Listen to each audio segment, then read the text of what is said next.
에베소서 1장 20절, 23절까지 다시 봅니다.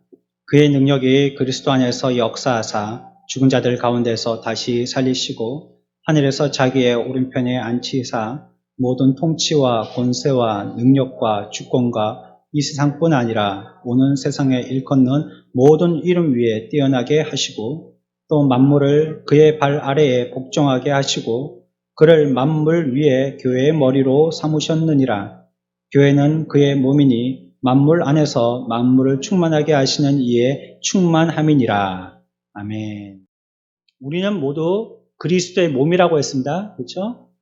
우리는 전부 다 교회의 몸인 것입니다. 한 사람만이 아니고요. 우리가 전체가 몸인 거예요. 그러니까 서로가 깨끗이 씻어줘야 됩니다. 우리가 집에 가서 아침 되면 밤 되면 일어날 때 잘 때 모두 씻듯이 우리들도 서로를 깨끗하게 씻어주고 자기 자신도 씻고 우리는 깨끗한 그리스도의 몸이 되어야 되고 우리는 똑같이 그리스도의 한 몸이 되었으니까 말이죠.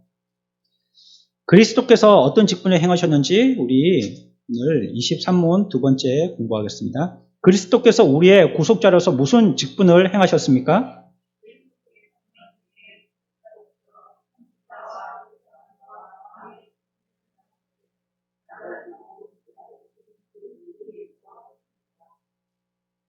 자, 제가 질문을 할게요. 여러분들이 앞에서 배웠던 거 기억해 보십시오. 구약 시대에는 어떤 사람들을 세우게 될 때에 기름 부어서 세웠습니까? 그렇죠. 왕과 제사장과 선지자입니다. 이렇게 기름 부어서 세움받은 직분자, 이걸 부르는 명칭이 뭡니까? 구약시대. 제가 지금 구약을 하고 있어요.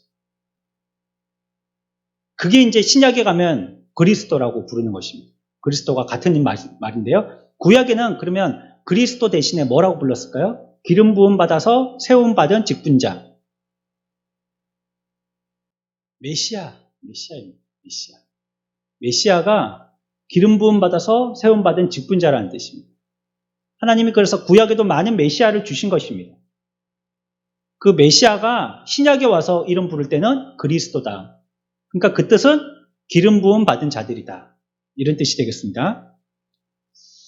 근데 예수님께서 세상에 오셨을 때 이 세 직분을 한 몸에 같이 가지고 계셨다라고 얘기하는 거. 왕과 선지자와 제사장. 이 세 직분이 기름 부어서 세움 받은 직분인데 이 직분을 예수님은 동시에 가지고 계신다는 것입니다.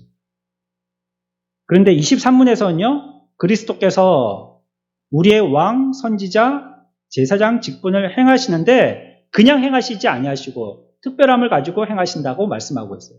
어떻게 행하시냐면요, 어떻게 행하셔요? 네, 그렇습니다. 그렇죠? 답에 보면 나오죠? 낮아지시고 또 높아지신 두 지위에서 행하신다고 얘기하고 있습니다. 우리가 예수님의 나심에서부터 생각해보면 우리가 이해해 볼 수가 있는 건 쉬운 거죠. 예수님이 나실 때에도 높게 나시지 않으셨죠. 이 세상 오실 때 인간의 몸으로 오신 것이 벌써 낮게 오신 것이잖아요. 우리가 더 잘 되기를 원하죠. 더 잘나기를 원하고 점점 그러기를 원하지 않습니까? 좀 부끄러운 얘기지만 옛날에 제가 좀 그랬더라고요. 예전에 부교육자로 있을 때는 제가 부목사로 있을 때예요. 그때는 교회에서 사택을 줬는데 6층에 오래된 연립주택이었지만 그래도 대문 열고 들어가면 아파트처럼 이게 우리 집이니까 말이에요. 누가 등본 떼보자 했고 확인 안 해보면 그냥 이게 우리 집인 거예요. 그렇게 살았었어요. 전망도 높은데 6층에 있으니까 교인들 왔다 갔다 하는 거 다 보이고 시장이 바로 옆에서 있거든요. 뭐 사가는지 다 보입니다. 주일날 예배 마치고 딱 보면요. 주일날 뭐 사가는지 다 보입니다. 자기들은 모르죠. 위에서 보고 있으니까. 그런 거 다 보이고.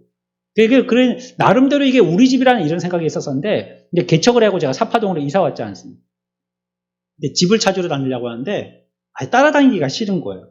우리가 가지고 있는 돈이 요만큼 뿐이 안 되는데, 요거에 맞는 집을 보여주는데 그 집들이 너무 실망스러운 거예요.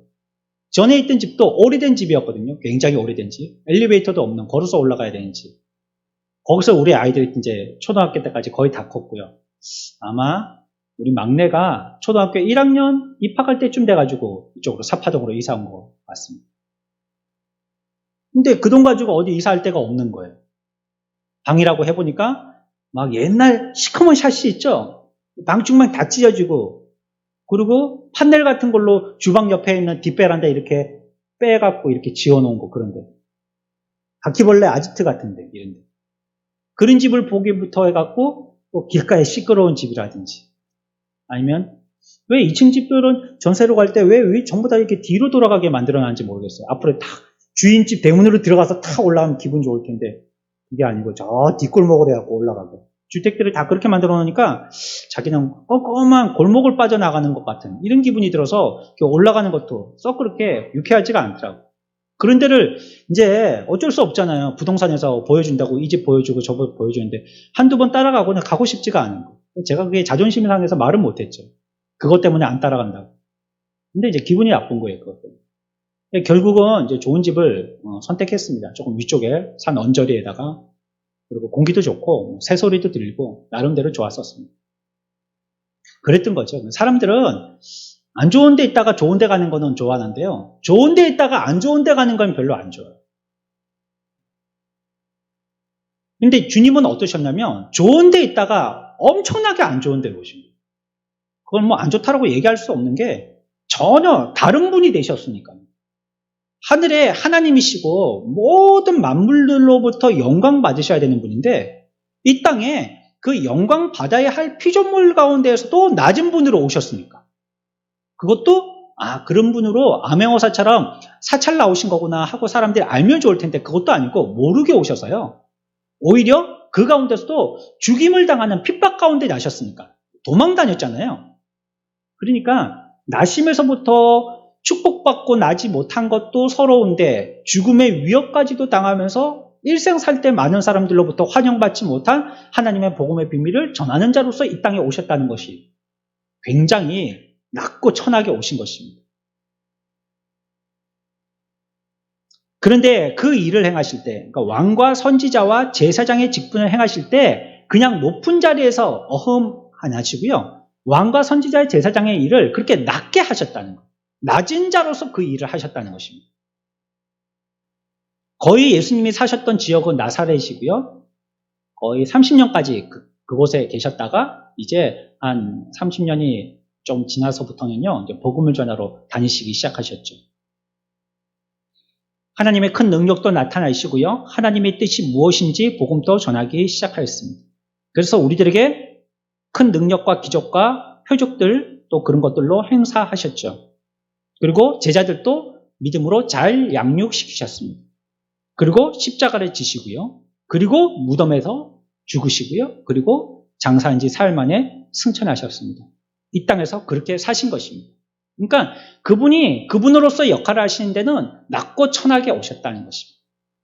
이거는 우리가 사도신경에 다 나와 있는 말입니다. 사도신경. 그래서 사도신경이라는 이 기도문은 굉장히 우리의 신앙을 갖다가 고백하는 중요한 기도문이 되겠습니다. 그러니까 내가 뭘 믿는지, 나의 신앙의 색이 무엇인지를 알려면 여러분들이 뭘 신앙 고백하고 있는지를 들어보면 돼요. 근데 그걸 가장 정확하게 표현을 해낸 것이 바로 이 사도신경이라는 신앙 고백 기도입니다. 이걸 보고 그 사람의 신앙의 색깔은 그것이구나 알 수 있는 거죠. 우리를 구원하신 주님에 대한 우리의 신앙을 고백해 보겠습니다. 사도신경입니다. 같이 합시다. 시작. 전능하사 천지를 이을 아버지를 내가 믿사오며 그 외아들 우리 주 예수 그리스도를 믿사오니 이는 성령으로 잉태하사 용병녀 마리아에게 나시고 본디오 빌라도에게 고난을 받으사 십자가에 못 박혀 죽으시고 장사한 지 사흘 만에 죽은 자 가운데서 다시 살아나시며 하늘로 오르사 전능하신 하나님 우편에 앉아 계시다가 저희로서 산 자와 죽은 자를 심판하러 오시리라. 성령을 믿사오며 거룩한 공예와 성도가 서로 격하는 것과 죄를 사하여 주시는 것과 몸이 다시 사는 것과 영원히 산 것을 믿사옵나이다. 아멘. 이게 저와 여러분들의 신앙 고백인 것입니다. 이게 예배 시작할 때나 마칠 때 부르는 그냥 관용적인 기도문이 아닌 거예요. 이게 우리의 신앙 고백입니다. 그래서 다른 거는 표시 안 해놨는데요. 우리의 사도신경은 우리의 얼굴이라고 할 수 있는 교회 주보에다가 표시했습니다. 교단이 뭐냐? 이런 거 물어봐가지고 교단 마크 보고 알기도 하지만 중요한 거는 그 사람들의 신앙의 칼라잖아요. 뭘 신앙의 기치로 들고 있느냐? 그거 얘기해야 되잖아요. 뭐 어떤 교회는 보니까 교회 뭐 비전 선언문이라고 그런 것도 홈피에 올린 데가 있던데 저는 그런 걸 준비하면서 이게 우리의 신앙을 나타내는 거니까 뭐 다른 게 필요 없겠다 생각해서요. 그런 걸 쓰지는 않았어요. 우리의 신앙 고백, 사도신경적인 삶을 사는 것입니다. 오늘 우리가 오전에 배운 것과 이 사도신경이 서로 상통해야 돼요. 모든 설교가 여러분들의 삶이 이 사도신경과 일치해야 돼요. 사도신경에서 그렇게 고백했죠? 나중에 주님께서 어떻게 하신다고요? 다시 오실 줄 믿는다고 그랬잖아요. 어느 부분입니까? 외워보세요. 주님이 오신다고 뭐라고 얘기했어요? 사도신경에서.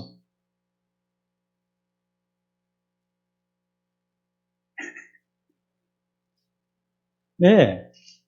심판하러 오신다고 그랬잖아요. 그게 주님의 재림을 얘기하는 것 아닙니까? 산자와 죽은 자를 심판하러 오신다고 그랬잖아요. 오늘 우리가 배웠죠? 그 설교가 여기에 맞는 거예요. 그래야지 우리의 신앙 고백과 맞는 설교인 거예요. 그때에 그대는 알게 된다고 그랬잖아요. 그때 주님이 오시는 때라고 그랬죠. 이것이 우리의 삶을 표현하는 것입니다. 자, 우리가 이쯤 하고요. 그러면 우리가 여기서 조금 정리해 볼 것이 있어요. 뭐냐면 믿음은 우리에게 주신 주님이 낮아지심으로도 우리에게 주신 이 믿음이 무엇인가 하는 것에 대한 바른 정의를 하고 좀 지나가야 되겠어요.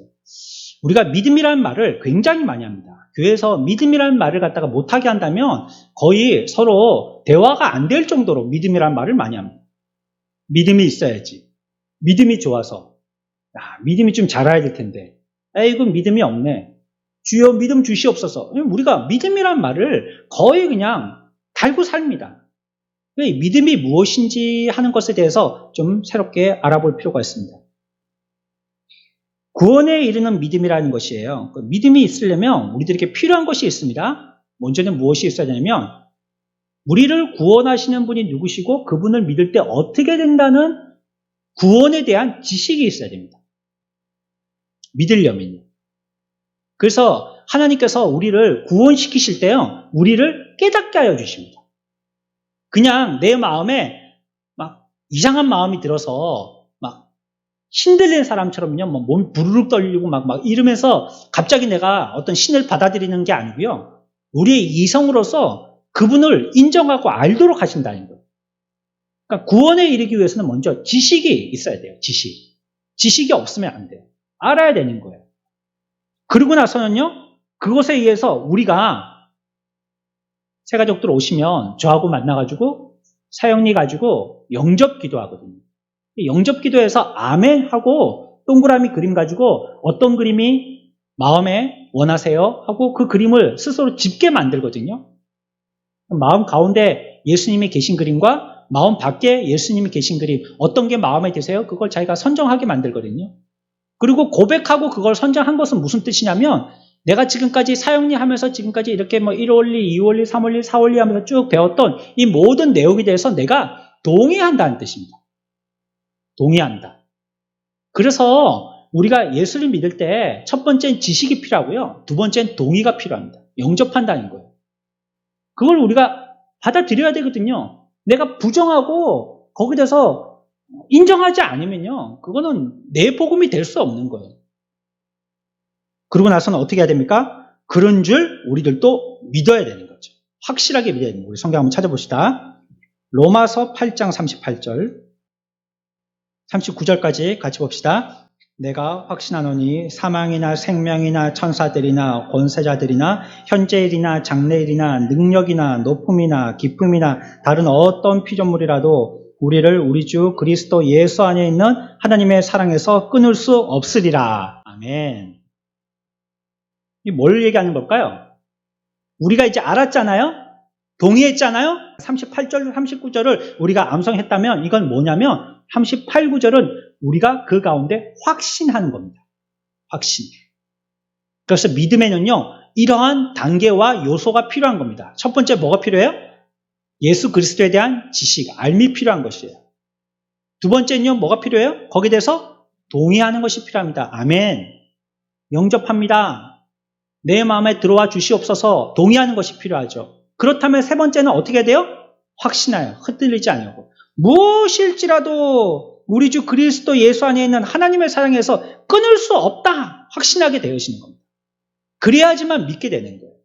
자, 그러니 우리가 힘을 길러야 할 부분은 이 세 부분이 되겠어요. 믿음이라고 할 때 우리들은 너무 마지막 세 번째, 그냥 확신만에 너무 힘을 주기가 쉽지만 다른 부분에도 힘을 줘야 돼요. 저는 지난주 수요일 날 전도하면서요, 좀 충격을 먹었거든요. 김국지 집사님 아시죠? 같이 전도하러 나오셨는데, 전도하고 들어오면서 뭐라고 하셨냐면, 목사님은 운동을 얼마나 하세요? 그러시는 거예요. 뜬금없이 갑자기 그거 얘기하시는 거예요. 그 집사님은 운동을 굉장히 많이 하시는 거예요. 연세에 비해서. 예전에 저기 창원병원에서 일하실 때도요, 자전거 누비자 타고 다니셨거든요. 여기서부터 창원병원까지 누비자 타고 다니셨거든요. 뭐 창원은 이렇게 그늘진 가로수길이 많아가지고 여름 뜨거운 태양 밑에도 그렇게 가면 별로 안 더우시대요. 저는 막 온 땀봉복이 될 것 같은데, 그래갖고 지금까지 일을 하셨거든요. 그래서 저한테 얘기하시는 거예요. 목사님 얼마나 운동하시냐고. 그래서 가끔 집에 갈 때 교회에서 걸어간다든지, 교회 올 때 걸어온다든지, 아니면 딱 한 번 해봤는데 봉독중학교 한번 몇 바퀴 뛰어봤다든지, 이 정도 합니다. 그러니까 그렇게 해서 안 된다는 거예요. 목사님 근육을 더 길러야 된다는 거예요. 뺀질뺀질 해갖고만 안 되고, 그렇게 표현한 건 아니지만, 성격이 뺀질뺀질하다 그게 아니고, 얼굴만 허고대만 멀쩡하게 해갖고는 안 되고, 근육을 길러야 된다는 거예요. 근육을. 그게 왜 저한테 충격이었냐면, 아마 우리 애들이 그랬으면, 우리 애들은 집에서 맨날 철봉 가지고 이거 하거든요. 그리고 푸샵도 하고, 자기들끼리 아령도 하고 이렇게 하거든요. 서로 사진 찍어주고 그러거든요. 그런데 걔들은 한참 이렇게 근육이 있거나 만들어질 때니까, 그러면 지네들은 한참 그럴 때니까 나는 조금 늦었지. 아무리 해도 저렇게 되겠나? 안 될걸? 이렇게 하면서 흉내는 내보는데요. 그렇게까지는 안 될 거잖아요. 그런데 연세가 많으신 분이, 60이 넘으신 분이 저보고 그래갖고는 안 된다고. 근육을 길러야 된다고. 저한테 그렇게 얘기하시니까 저한테는 그게 엄청나게 충격이 되더라고요. 나도 운동을 빨리 해야지. 후회하기 전에 빨리 해야지. 이런 생각이 들더라고요. 우리가 그런 거예요. 우리가 어떤 부분에요, 한 부분만을 갖다가 강조해서 그것만을 계속 되뇌이게 되어지면 상대적으로 다른 부분이 약해지게 돼요. 몸이 건강하려면요, 내가 막 푸시업 해가지고 어깨, 아니면 팔, 배, 이런 데만 근육 기를 게 아니라 모든 부분이 다 건강이 되어져야 되거든요. 근육이 만들어져야 되거든요. 그것처럼 우리들도 우리의 신앙에 이런 세 부분들이 같이 연합해서 힘이 모아져야 되는 거예요. 지식적으로도 알아야 되고요. 그리고 그것에 대해서 계속 동의가 되어져야 됩니다. 계속 그것을 내 것으로 삼아야 돼요. 어떤 거는 편식하듯이, 저건 나 안 할래, 노맨. 이건 내 좋아하는 거네, 아멘. 이렇게 하면 안 돼요. 내게 찌르는 말이든지, 때리는 말이든지, 씻기는 말이든지, 태우는 말이든지 간에, 무너뜨리는 말이든지 간에, 그거 아멘, 수용해야 돼요. 그게 하나님의 말씀일 때, 하나님의 말씀으로 우리들에게 복으로 주시면 그렇게 해야 되는 거예요. 어떤 부분에서든지. 그래야지 그 사람에게 그게 믿음이 되는 거예요. 그리고 세 번째는 어떻게 돼요? 그리고 이제 확신을 가진 거예요. 절대 내가 변하지 않으리라. 내가 한번 세웠던 하나님에 대한 나의 이러한 신앙 고백, 절대 내가 꺾지 않으리라. 내 목에 칼이 들어와도 내가 죽으면 죽었지, 절대 이에 대해서는 내가 한 발짝도 물러나지 않으리라. 몸은 손해볼지라 신앙은 손해 안 본다. 내가 돈 손해봐도 신앙은 손해 안 본다. 내가 다른 부분에서 손해봐도 이거는 내가 1등할 수 있다. 이렇게 하고 하나님 앞에 확신을 가지는 거예요. 그럴 때 우리의 믿음이 균형 있게 자라게 되는 거예요. 구원에 이르는 믿음을 생각해 볼 때 그렇다는 것입니다. 믿음 하니까 우리가 보여지는 것으로 자꾸 생각하기 좋지만, 믿음이라는 것은 행위를 얘기하는 것이 아닙니다. 우리가 믿는다고 하는 것은 믿음 얘기할 때는 어떻게 믿음으로 사는 그 믿음, 어떤 행동, 우리의 삶에서는 그런 것들이 필요하지만, 우리가 구원에 이르는 믿음이라는 것은 믿음이라는 것 자체가 주는 게 아닙니다. 여러분들이 믿는다고 구원받는 게 아니에요. 여러분들이 열심히 믿는다고 구원받는 게 아니에요. 믿음은요, 우리에게 구원은요, 믿음의 대상이 주는 겁니다. 우리가 뭘 믿느냐가 그것이 우리에게 구원을 주는 거지, 내가 열심히 믿는 게 구원을 주는 게 아니에요. 여러분들이 교회에서 싸질머지고 와서 살아보십시오. 구원받을 수 있는가? 안 돼요. 예수 그리스도, 우리의 믿음의 대상이 우리들에게 믿음을, 구원을 주시는 거. 그러니까 그분을 잘 알고 잘 배우고 그분에 대해서 우리가 전적으로 신뢰해야지만 우리의 삶도 구원을 이루는 거죠. 우리가 기도에, 심야 기도에 또 배웠잖아요. 어떻게 해야지 구원을 받아요? 누구든지? 그래 봐요. 아무거나 부르면 안 되잖아요. 어떻게 해야 된다고요? 주의 이름을 불러야지 구원받는 데잖아요. 주의 이름. 그러니까 믿음은 믿음 자체가 주는 게 아니고 믿음의 뭐가 줘요? 대상이 주는 것이에요. 믿음의 대상. 이거 혼돈하면 안 됩니다. 믿음 좋다고 말로 많이 하는 사람 좋습니다. 그 사람 믿음에 좋아질 가능성이 있는 사람입니다. 그러나 더 좋아지기 위해서는요, 믿음의 대상에 대해서 잘 알고 확신을 가져야 되는 것이에요. 우리가 믿고 의지하는 그분이 우리들에게 구원을 주시기 때문이죠. 그리스도가 우리를 구원하여 주시는 것입니다. 그래서 성경은 우리들에게 또 이렇게 얘기하고 있어요. 성경을 또 한 군데 찾아봅시다. 에베소 2장 8절 10절까지입니다. 함께 봅니다. 시작.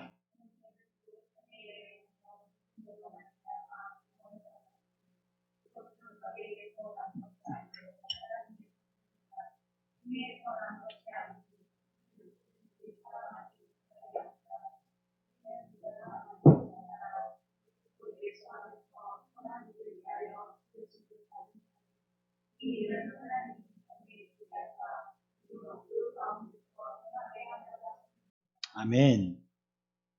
우리가 어제 성경 공부했는데요. 우리 청년들이 이거 공부했습니다. 기억하고 있겠죠? 어디 있나? 한 명 있고, 두 명 있고, 세 명 다 있네. 한 사람씩 대답해보면 안 되겠죠? 그러면 좀 집에 가서 엄마한테 전화하라 해갖고 목사님한테 항의할 거고, 묻지는 않겠습니다. 여러분들 속으로 한번 대답해 보십시오. 여기 에베소서 2장에 있는 말씀에서는 뭘 얘기하고 있냐면, 잘 알려져 있는 말씀인데, 우리가 믿음의 구원을 이루는 믿음에 대해서 어떤 체계를 얘기하고 있어요. 8절에 보면 너희가 뭐에 의해서요? 그 은혜에 의하여. 그러니까 이 말은 다르게 표현하면 그 은혜로 말미암아라는 뜻입니다. 은혜로. 우리가 구원받는 거는 우리가 애쓰고 힘쓴다고 되는 게 아니라고 했죠. 어떻게 해요? 하나님의 은혜로 되는 겁니다. 은혜. 신앙생활은 전부 다 은혜입니다. 열심도 은혜해야지 열심을 주시는 것이고요. 또 은혜 주시는 열심을 해야 됩니다. 인간적인 열심, 그거 오래 못 가고요. 오히려 그게 더 균형을 깰 수도 있어요. 하나님의 은혜 주시는 것이어야지 돼요. 우리가 오늘날까지 신앙생활 한 거 전부 다 하나님의 은혜죠. 은혜. 내가 뭘 해서가 아니에요. 하나님의 은혜 주셨기 때문이에요. 그래서 우리가 구원받은 것도 하나님의 은혜로. 그리고 은혜에 의하여서 무엇으로 말미암아?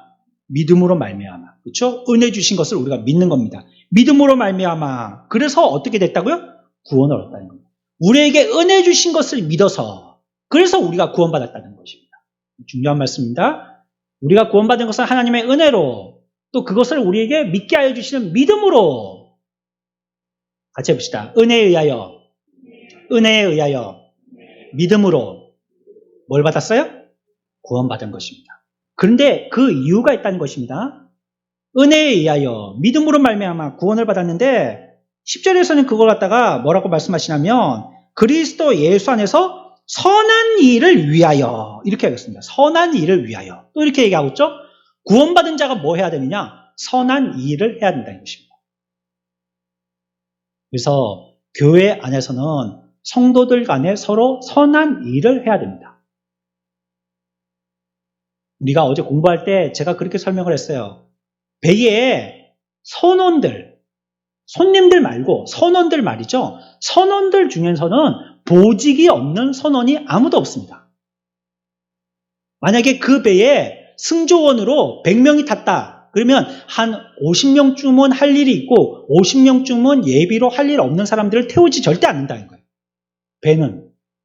50명이나 100명을 태우면 반드시 50명이나 100명 중에 한 명도 자기의 일이 없는 사람이 없습니다.